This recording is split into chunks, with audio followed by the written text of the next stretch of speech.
वसुदेवसुतं देवं कंसचाणूरमर्दनं देवकी परमानन्दं कृष्णं वन्दे जगद्गुरुं। गुरुर्ब्रह्मा गुरुर्विष्णुः गुरुर्देवो महेश्वरः गुरुः साक्षात् परब्रह्म तस्मै श्रीगुरवे नमः। शान्ताकारं भुजगशयनं पद्मनाभं सुरेशं विश्वाधारं गगनसदृशं मेघवर्णं शुभांगं लक्ष्मीकान्तं कमलनयनं योगिभिर्ध्यानगम्यं वन्दे विष्णुं भवभयहरं सर्वलोकैकनाथं यं ब्रह्मा वरुणेन्द्ररुद्रमरुतस्तुन्वन्ति दिव्यैस्तवैः वेदैः साङ्गपदक्रमोपनिषदैर्गायन्ति यं सामगाः। ध्यानावस्थिततद्गतेन मनसा पश्यन्ति यं योगिनो यस्यान्तन्न विदुःसुरासुरगणा। देवाय तस्मै नमः, देवाय तस्मै नमः। सर्व श्रोत्यांना आणि भगवद्गीता भक्तांना सादर वंदन। आज 14 डिसेंबर आपण भगवद्गीतेतल्या 10व्या अध्यायातल्या विभूती पाहत आहोत। काल 36वा श्लोक पाहिलेला होता। द्यूतंचलयतामस्मी तेजस्तेजस्विनामहं जयोस्मी व्यवसायोस्मी सत्वं सत्ववतामहं। तर व्यवसायाचा अर्थ पाहिलेला होता आणि तेजस्वीमधला मी तेज आहे, द्यूतामधला म्हणजे कपट करणाऱ्यांमधलं द्यूत मी आहे आणि विजयी होणाऱ्यांमधला जय मी आहे, असं सगळं सांगितलेलं होतं। आता पुढे जे सांगतायत ते स्वतःची विभूती ते वेगळी सांगतायत। वृष्णीनां सदतीसावा श्लोक। वृष्णीनां वासुदेवोऽस्मि पाण्डवानां धनञ्जयः मुनीनामप्यहं व्यासः कवीनामुशना कविः। तर संधी बघा, वृष्णीनां वासुदेवः अस्मि पांडवानां धनंजयः, पांडवांमधला मी धनंजय आहे। वृष्णी म्हणजे त्यांचं जे कुळ आहे त्या कुळामधला, वृष्णी वंशामधला, अर्थात यादवांच्या वंशाला वृष्णी असं म्हणतात। तर वृष्णी नाम म्हणजे त्या यादव कुळामधला मी वासुदेव आहे। स्वतःचीच आता विभूती सांगतायत, मगाशी मी म्हटलं। आणि पांडवानां धनंजय, आता पंचपांडव आहेतच, प्रियच आहेत, पण त्यातला धनंजय म्हणजे स्वतः अर्जुन, तो मी आहे। आता किती छान वाटलं असेल अर्जुनाला ऐकायला की पांडवानां धनंजय। आणि मुनीनाम अपि अहम व्यासः, हा इथला संधी बघा, मुनीनाम अपि अहम व्यासः। आता सगळ्या मुनींमध्ये मी कोण आहे? अपि म्हणजे सुद्धा। आता बाकीचे भरपूर आहेत, तर त्यातला मी उशना कवीही, उशना म्हणजे शुक्राचार्य। तर ते कवींमधले किंवा मुनींमधले मी शुक्राचार्य कवी आहे। शुक्राचार्यांनी पण नीती लिहिलेली आहे, राजनीतीचा ग्रंथ लिहिलेला आहे आणि म्हणून ते श्रेष्ठ आहेत असं त्याला वाटतं। कवीनाम उशना कवीही। आणि मुनींमधला मी व्यास आहे। क्षणभर मी काहीतरी मुनींमधला शुक्र नाही म्हणले होते, उशना म्हणजे शुक्र, तर मुनींमधला व्यास आहे। आता सगळे मुनी तर आपल्याला माहिती आहेत, वाल्मिकी मुनी वगैरे वगैरे, हो की नाही? पण तरीसुद्धा व्यासांना का महत्त्व दिलं आहे बघा, ते आपण पाहूया नंतर। तर वृष्णीनां वासुदेवः अस्मि पांडवानां धनंजयः अस्मि, अस्मि हे क्रियापद सगळ्याला लावायचं। मुनीनाम अपि अहम व्यासः अस्मि आणि कवीनाम उशनः कवीही अस्मि, म्हणजे असा मी सगळ्यांमधला आहे, श्रेष्ठ आहे। आता स्वतःची विभूती सांगितली म्हणजे त्यात काही त्याचा मीपणा नाही आहे, पण सर्वश्रेष्ठ हा भगवंत एकमेव आहे। म्हणून आपण सगळ्या कितीही देवता मानल्या तरीसुद्धा भगवंताचं विष्णूचं अर्थात श्रीकृष्णाचं महत्त्व जे आहे ते अनन्यसाधारण आहे. तो एकमेव परमात्मा आहे, तोही राम पण तोच आहे. तर म्हणून इथे मीच आहे असं सांगितलेलं आहे. आणि मुख्य वृष्णी म्हणजे यादव कुळ त्याचं खूप मोठं आहे, वंश मोठा आहे, पण त्याच्यामधला मी आहे. कारण बाकी लाखो लोक असतील, हजारो लोक असतील, पण त्यातला श्रेष्ठ कोण आहे तर मीच आहे. समजलो की बघा. मी वासुदेव वृष्णीत पांडवांत धनंजय, मुनींत मुनी मी व्यास, कवींत उशना कवी. तर उशना हा शब्द असाच ठेवला आहे यांनी विनोबांनी, पण उशनाचा अर्थ शुक्राचार्य, एवढं लक्षात ठेवा. तुकाराम महाराज काय म्हणतात बघा. वृष्णीवंशी वासुदेव, तो मी म्हणे देवराय देवराव, ज्याचे अचाट पवाडे वर्णनी शुकव्यास वेडे, विधिशक्रा अगोचर नंदगोष्टां गणी ईश्वर, असो 5 पांडवात धनंजय तू साक्षात, तापस वेशे बहीण नेली आमुची मर्जी ना पांकळली, काजे दोष दोघांचे एकत्व, मुनींत व्यास तेही तत्व, कवीन माझी शुक जोखा तोही मीच मानी तुका. तुका सगळ्यात शेवटी मानी तुका, म्हणे तुका, असं त्यांची पद्धत आहे ती, त्याप्रमाणे ते नेहमी सांगतात. आणि वामन पंडित म्हणतात, वृष्णीवंशी वासुदेव पांडवांत धनंजय, मुनींमध्ये हि मी व्यास, कवींत कवी शुक्रमी. शुक्राचार्यांकडे संजीवनी विद्या होती आपल्याला माहिती आहे, आणि त्या संजीवनी विद्येमुळं ते अमर करू शकत होते. कुणीही दैत्यकुळ हे नष्ट पावत नव्हतं, म्हणून त्यांनी शुक्राचार्यांना महत्त्व दिलं असेल. कीर्तने म्हणतात, मी या यादवी वासुदेव समजे, मी या यादवी वासुदेव समजे, जो पूर्ण सर्वांपरी, तैसा मीच असे धनंजय पहा या पांडवां भीतरी, आहे व्यासही मी मुनीत बरवा, जो दंगमत कीर्तनी. कारण व्याससुद्धा सगळं विष्णूचं वासुदेवाचंच कीर्तन करत असतात. शुक्राचार्य तसा असे कविजनी, हे जाण पार्था मनी. आणि हे शुक्राचार्यसुद्धा कवींमध्ये तसेच श्रेष्ठ आहेत, असं तू पांडवा किंवा अर्जुना जाण. अनंत तनय म्हणतात, मी वासुदेव यादवी, मीच धनंजयी पांडवामध्ये माझी, मुनीमध्ये व्यासही मी, कविगणी उशना विभूती ही माझी. कवींची गणना करायची झाली तर मी उशना आहे, शुक्राचार्य आहे. खरं म्हणजे संस्कृतमध्ये ज्या वेळेला कालिदासाचं महत्त्व सांगायचं असतं तेव्हा म्हणतात, पुरा कवीनाम गणना प्रसंगे कनिष्ठिकाधिष्ठित कालिदासः, अत्यापि तत्तुल्य कवेर भावात अनामिका सार्थवती बभूव. आपण एखादी मोजमाप करायची असेल तर करंगळीपासून सुरू करतो, आणि अनामिका हे दुसरं बोट आहे, तिला अनामिका. म्हणजे पहिल्या नावावर कालिदास तर दुसरं नाव आठवलंच नाही कवींना. आता इथे मात्र या विभूती सांगताना यांनी शुक्राचार्यांचं नाव घेतलेलं आहे. मारुलकर म्हणतात, वृष्णीत वासुदेव चिमी, आहे पांडवात तू जाण, व्यास मुनींत असे मी कवी माझी, भार्गवाख्य कविमान.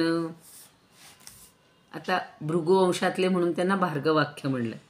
आणि डॉक्टर खैर म्हणतात, वनराज सिंह मीही, सर्पांचा वासुकी असे श्रेष्ठ, खगराज तो गरुड मी, नागांमध्ये अनंत मी इष्ट. इथं काहीतरी गडबड झालेली आहे, म्हणजे खैरांचं हे याच्याशी जुळणारं नाही आहे, त्यामुळं तो नका स्वीकारू.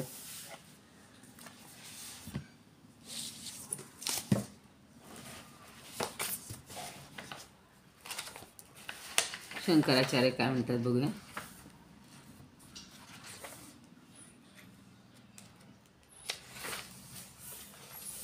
या वृष्णी म्हणजे यादव कुळ. यादव कुळातील वसुदेव पुत्र. वासुदेव कोणाला म्हणतात? वसुदेवस्य अपत्यम पुमान.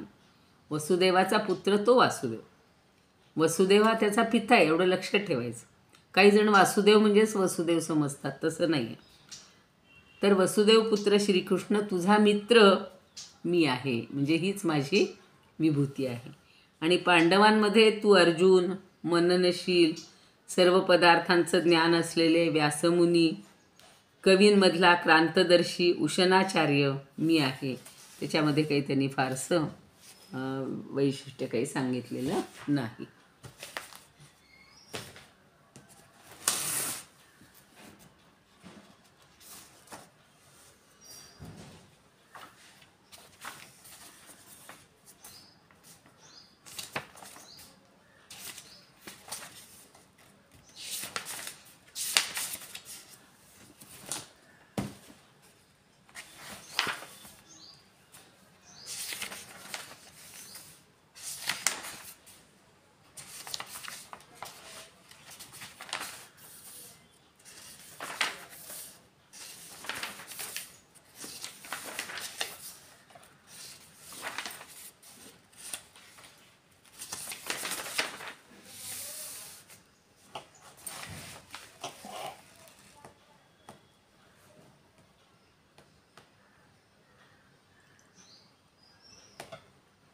आता हे वृष्णी कुळातले वसुदेवाचा पुत्र वासुदेव म्हणजे श्रीकृष्ण हे परमेश्वराचं स्वरूप आहे.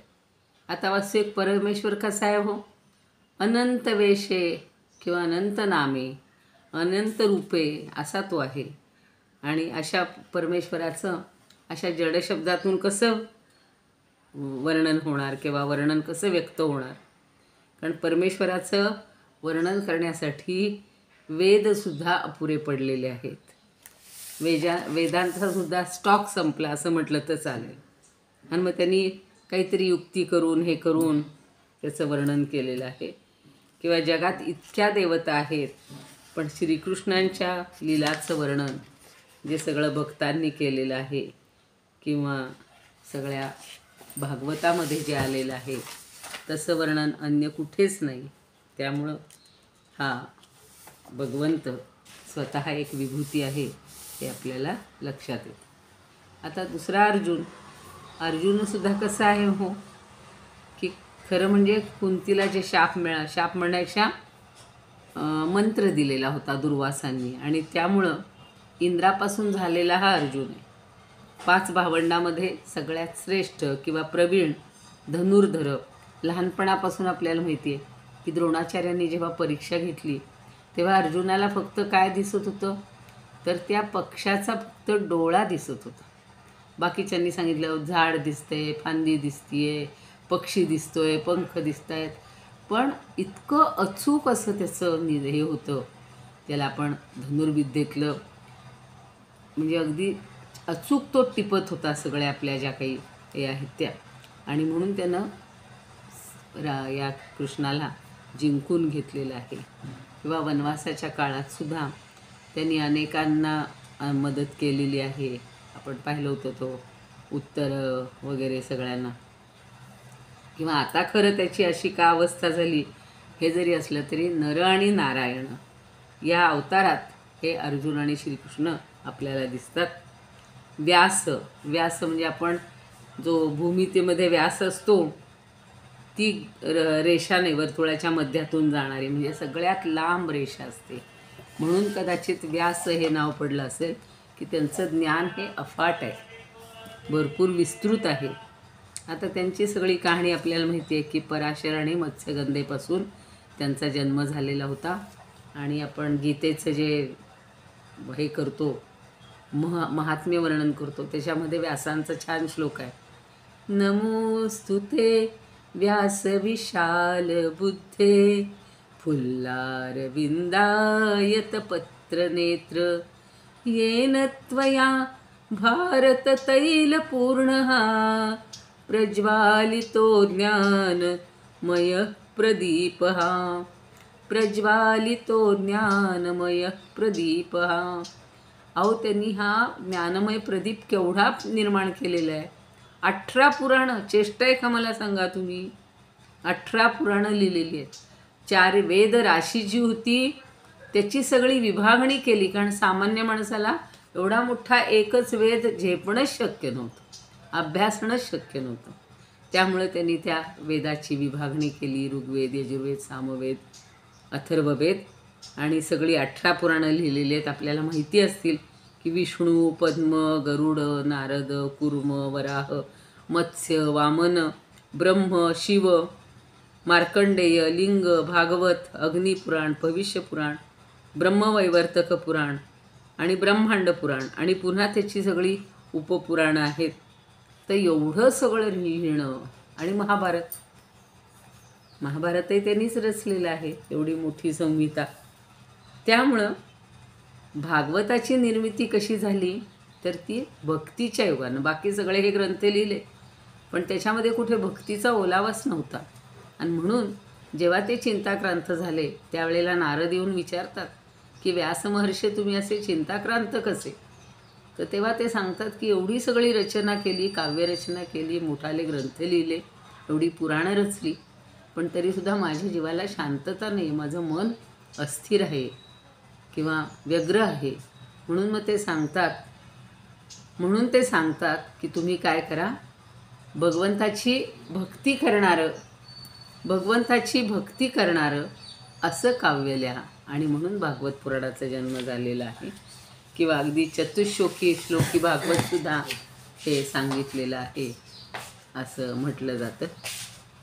अशा या सगळ्या महत्त्वाच्या विभूती. आणि त्याच्यानंतर मी म्हटलं तसं उशना म्हणजे शुक्राचार्य. तर शुक्राचार्य हे सुद्धा कसे आहेत की भृगूंच्या किंवा च्यवन आदी 7 पुत्रांमध्ये शुकश्रेष्ठ होते. त्यांनी भगवंताची, शंकराची आराधना केली आणि मंत्र प्राप्त करून घेतला होता. मी मगाशी म्हणलं तो संजीवनी मंत्र, जे जरामरणरहित असं वज्राप्रमाणे शरीरही प्राप्त करून घेतलं होतं. आणि मी म्हणलं तसं तो मंत्र त्यांना प्राप्त झालेला होता. काव्य, कवी, उशना हे 3 नावं त्यांची आहेत आणि त्यांनी ते ओळखले जातात. पितरांची मानसकन्या गो हिच्याशी शुक्राचार्यांचा विवाह झाला होता. आणि षंड आणि अकर्म नावाचे 2 पुत्र त्यांना होते. ते प्रल्हादाचे गुरु होते. शुक्राचार्य हे अनेक गुप्त मंत्रांचे जाणकार होते. आणि मी म्हणलं तसं राजनीतीतला शुक्रनीती हा ग्रंथ अत्यंत प्रसिद्ध आहे. त्यांनी अनेक विद्या आत्मसात केलेल्या होत्या. त्यामुळे ते महाबुद्धिमान आणि नीती निपुण असे होते. बृहस्पतीचा पुत्र कच जेव्हा त्यांच्याकडे आला आणि त्यांनी शुक्राचार्यांची सेवा करून ती संजीवनी विद्या कशी गूढपणे प्राप्त करून घेतली आणि त्यांची जी देवयानी आहे तिनं ती द्यायला लावली त्याला, नाही तर ते आधी कुणाला काही द्यायला तयार नव्हते. असे हे सगळ्यात महत्त्वाच्या विभूती भगवंत आपल्याला सांगतायत. आता पुढे काय म्हणतात बघा. आता छोट्या छोट्या गोष्टी म्हणजे काही व्यवहारात आवश्यक असणाऱ्या गोष्टी त्या कशा आहेत महत्त्वाच्या, त्या विभूती कशा आहेत ते सांगतात. 38वा श्लोक बघा.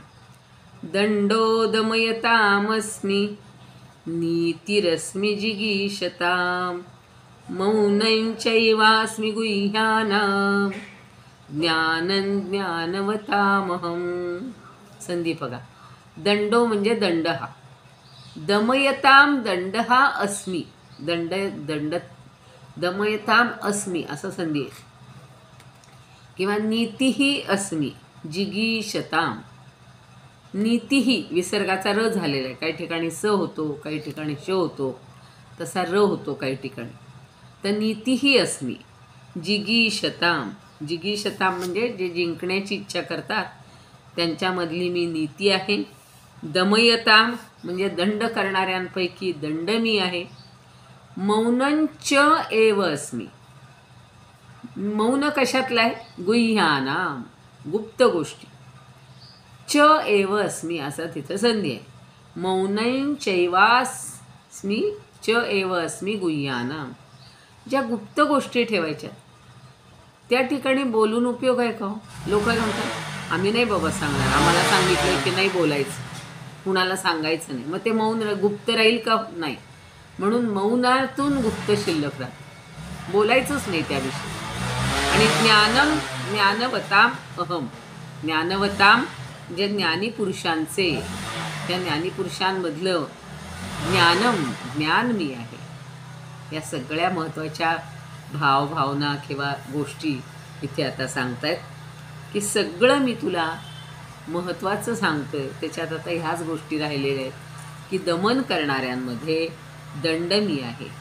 सगळ्यात महत्त्वाचं, कुणावर जर काही हेच नसेल, आयुध नसेल, कसलं नियंत्रण नसेल, तर सगळा हाहाकार माजला असता, अराजक झाला असतं. आणि म्हणून सगळ्यांमध्ये नियंत्रण ठेवण्यासाठी ही दंडशक्ती जी आहे, दंड म्हणजे दोन अर्थात, एक तर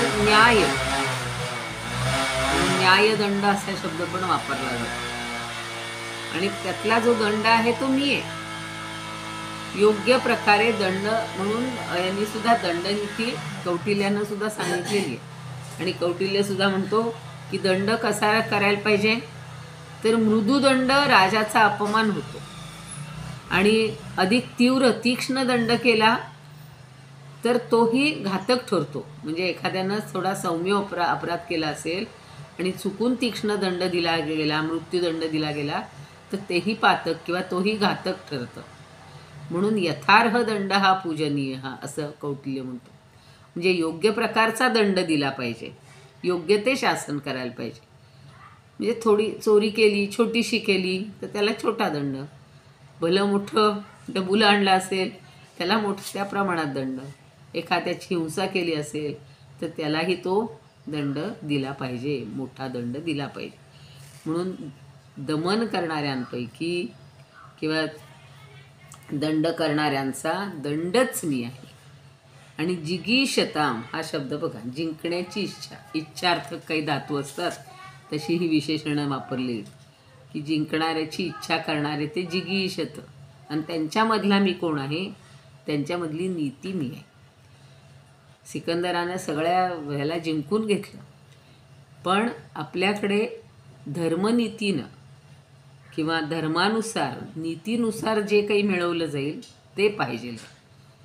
रावणाने सुद्धा सगळ्यांना जिंकून घेतलं. पार देवांना काय सुंदर केलेलं आहे वर्णन बघा समर्थांनी, की अगदी गणपतीला तर गाढवाची हे दिली होती, म्हणजे कर्तव्य दिलं होतं. असं एकेका देवतेचा त्यांनी इतका अवमान केला होता. ती नीती आहे का? हो, नाही. त्याच्या विरुद्ध श्रीरामांनी राज्य केलं ते नीती नियमांनी केलं, कुठेही नीतीचा भंग केलेला नाही. आणि त्यामुळे इथे भगवंत नीती ही श्रेष्ठ मानतात, चांगलं आचरण, आणि ते आवश्यक आहे. म्हणजे आपल्याला जिंकण्याची इच्छा आहे म्हणून अनीतीनं नाही, ओरबाडून नाही घ्यायचं कोणाकडून काही. आपल्याला जेवढं नीतीनं मिळवता येईल ते मिळवायचं. आणि पुढचं तर मगाशी मी सांगितलं तसं मौनम च एव अस्मि गुह्यानाम. आता काही गुप्त गोष्टी असतात राज्यकारभारामध्ये, गुप्तचरही नेमलेले असतात, पण त्यांनी ते फक्त राजाला किंवा जो मुख्य अधिकारी आहे त्याला येऊन सांगायचे. सगळ्या प्रजेला बडवत म्हणजे मोठ्यांदा सांगत नाही आहेस. त्या ठिकाणी मौन. लोक म्हणतील काय, कशासाठी आलाय, नाही काही, तिथून निघून जायचं. म्हणून मौन हेच गुप्त गोष्टीतलं मी विभूती आहे. आणि सगळ्या ज्ञानवंतांमधलं ज्ञान मी आहे. म्हणजे या जगात सगळ्यात श्रेष्ठ काय आहे? हो, ज्ञान. भक्ती तर आहेच, पण भगवंताचं ज्ञान झाल्याशिवाय, आत्म्याचं ज्ञान झाल्याशिवाय, परमात्म्याचं ज्ञान झाल्याशिवाय आपल्याला मुक्ती नाही आहे.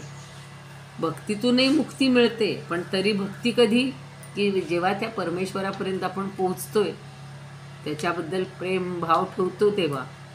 नुसतीच वरवर भक्ती केली तर तिला काही महत्त्व नसतं. म्हणून या सगळ्या गोष्टीत मी कसा आहे, प्रमुख आहे, विभूती आहे, हे भगवंताने आपल्याला छान सांगितलेलं आहे. समश्लोकी बघूया.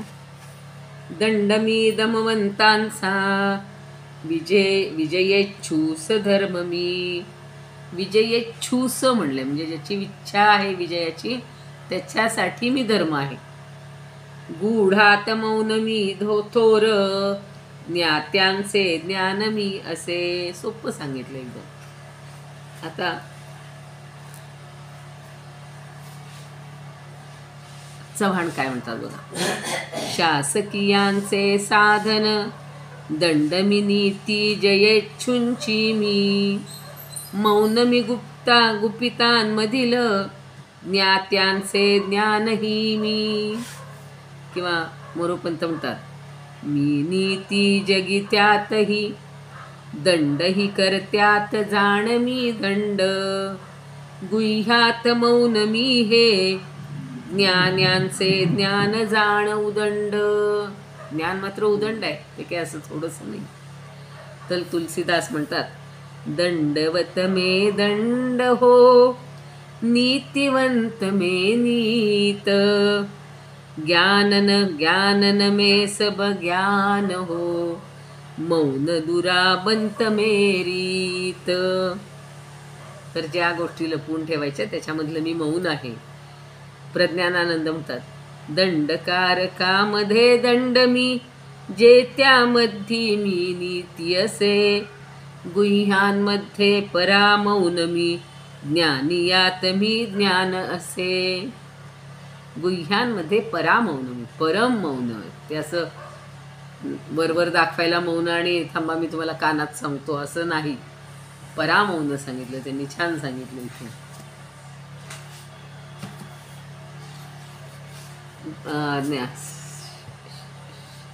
शंकराचार्य म्हणतात दमन करणाऱ्यांचा किंवा करणाऱ्या लोकांचा दंड म्हणजेच उन्मत्तपणे वागणाऱ्या लोकांचं दमन करण्याची शक्ती मी आहे. विजयाची इच्छा असणाऱ्यांपैकी त्यांचा मी न्याय आहे.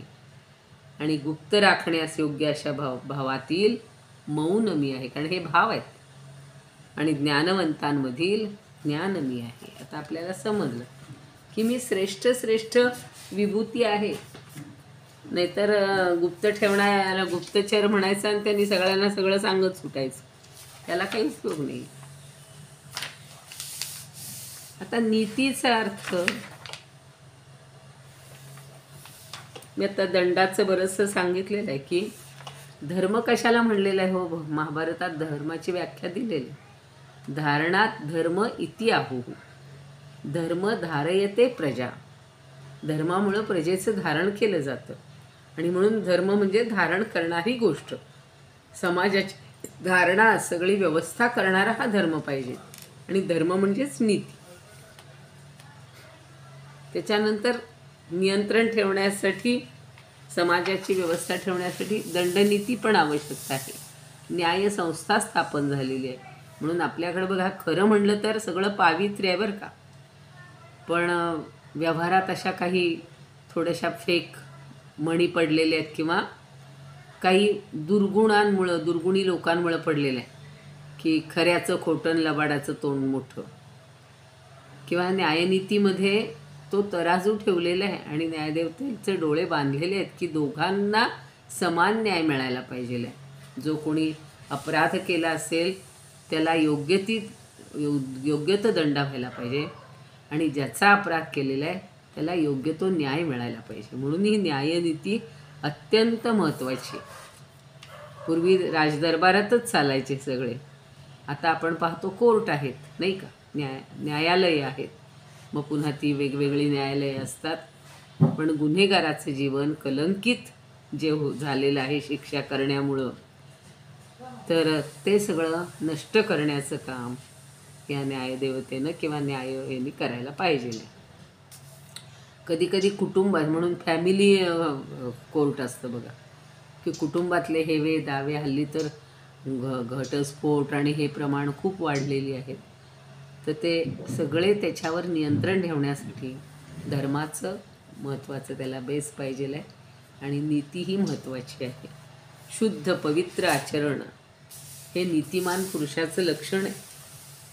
त्याच्या ठिकाणी उपभोग वासना या काहीच नको, आणि त्या जर नसतील तरच त्याचा आत्मविकास होतो.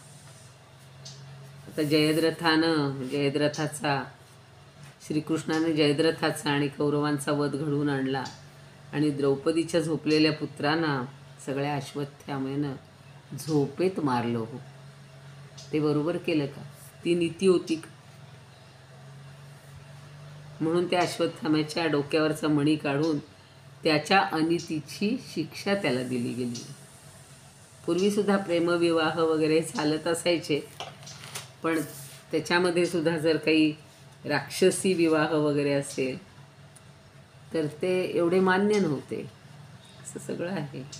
आणि ज्ञान म्हणजे आत्मज्ञान किंवा अध्यात्मविद्या, तर ती सगळ्यात महत्त्वाची आहे असं भगवंत सांगतायत. तर या सगळ्या महत्त्वाच्या विभूती सांगितलेल्या आहेत. कुणी जर मोजले असतील तर लक्षात येतील 75 आहेत की किती आहेत. एकदा आपण त्याचा ऊहापोह करूया. शेवटी 38 श्लोक झालेले आहेत. 39वा होईल का नाही, कारण काल मग पुन्हा एकदम संपून जाते वेळ. यच्चापि सर्वभूतानां बीजं तमः तदहमर्जुन न तदस्ति विना यत्स्यान् मया भूतं चराचरम्. यच्च अपि, यत म्हणजे जे, च म्हणजे आणि, अपि म्हणजे सुद्धा, सर्वभूतानां बीजम तत् अहम अर्जुन. आता किती विभूती सांगणार, म्हणून आता एक सार सांगतात की अरे अर्जुना, सर्व भूतमात्रांमध्ये, प्राणीमात्रांमध्ये जे बीज आहे, उत्पत्तीचं कारण आहे, तत् अहम अर्जुन, तेच मी आहे. म्हणजे आता तू म्हणशील एवढ्याच का विभूती सांगितल्या, बाकीच्यांचं काय? तर सगळ्यामध्ये हा भगवंत आहेच, तोच त्याचं कारण आहे, बीज आहे. न तत् अस्ति, न म्हणजे नाही, तत् म्हणजे ते, आणि अस्ति म्हणजे न अस्ति. काय? विना यत् स्यात् मया भूतं चराचरम. यत् स्यात् मया असा तुझं संधी आहे. म्हणजे माझ्याशिवाय काहीच नाही आहे. माझ्याशिवाय जे असेल ना, चर किंवा अचर, त्याला काहीच हे नाही आहे, म्हणजे महत्त्व नाही आहे, किंवा अशी कुठलीच गोष्ट नाही. चर असू की अचर असू, त्याच्यामध्ये माझा अंश असलाच पाहिजे. या चराचरामध्ये एकही वस्तू अशी नाही की ज्यामध्ये मी नाही, म्हणून समजून घ्यायचे. आपण सगळ्यांना, अर्जुन म्हणजे आपण सगळेच आहोत, की अरे या भूतमात्रांचं, सगळ्या प्राणीमात्रांचं उत्पत्तीचं कारण मी आहे. यच्च अपि सर्वभूतानां बीजं तत् अहम अर्जुन. आणि न तदस्ति विना यत् स्यात्, न म्हणजे नाही, तत् अस्ति म्हणजे ते सुद्धा नाही, अहम एव मीच, मया विना यत् स्यात् माझ्याशिवाय जे काही असेल त्याला भूत किंवा चराचर काही म्हणताच येणार नाही. माझ्याशिवाय काहीच असू शकत नाही. म्हणून आपल्याला नेहमी ते प्रल्हादाचं उदाहरण डोळ्यासमोर आपण ठेवतो की चर आणि अचर. अचर म्हणजे जे हालचाल करत नाही, स्तब्ध असतात ते, आणि चर म्हणजे संचार करणारे. आपल्याला असं वाटतं की जे फिरतात, हे करतात, तेवढेच सजीव आहेत आणि बाकीच्यांमध्ये परमेश्वर नाही. तर या खांबात तुझा देव आहे का म्हटल्यानंतर खांबातनं देव प्रगट झाला याचाच अर्थ खांबामध्ये सुद्धा या परमात्म्याचं बीज आहे, किंवा त्याची विभूती आहे, किंवा त्याचं अस्तित्व आहे. त्याच्याशिवाय कुठलीच गोष्ट होऊ शकत नाही. म्हणून आपल्याकडं अजूनही आपण पाळतो की घरात अगदी आपण कृत्रिम वस्तू आणत असतो, नव्या सगळ्या वस्तू आणत असतो. आणलेल्या प्रत्येक वस्तूची आपण पूजा करतो की नाही. मग टी व्ही आणा, गाडी आणा, मोबाईल आणा, कम्प्युटर आणा, लॅपटॉप आणा, हल्ली तर किती गोष्टी निघालेल्या आहेत त्याच्यामध्ये. पण काहीही आणलं तरी आपण पहिली त्याची पूजा करतो. पुस्तक आणा, पुस्तक ही तर विद्येचंच हे आहे. आणि म्हणून माझ्याशिवाय जे काही असेल ते त्यामध्ये काही अर्थ नाही, किंवा माझ्याशिवाय कुठलीच गोष्ट नाही, एवढं लक्षात ठेवायचं. आपण 39वा फक्त पाहिला आहे. त्याच्यावरच्या समश्लोकी काही होऊ शकणार नाही, मग पुन्हा एकदम वेळ संपून जाते. उद्या बघूया. योगेशं सच्चिदानंदं वासुदेवं व्रजप्रियं धर्मसंस्थापकं वीरं कृष्णं वन्दे जगद्गुरुं. कृष्णाय वासुदेवाय हरये परमात्मने प्रणतः क्लेशनाशाय गोविंदाय नमो नमः. ओम पूर्णमदः पूर्णमिदं पूर्णात् पूर्णमुदच्यते पूर्णस्य पूर्णमादाय पूर्णमेवावशिष्यते. ओम शांति शांति शांति.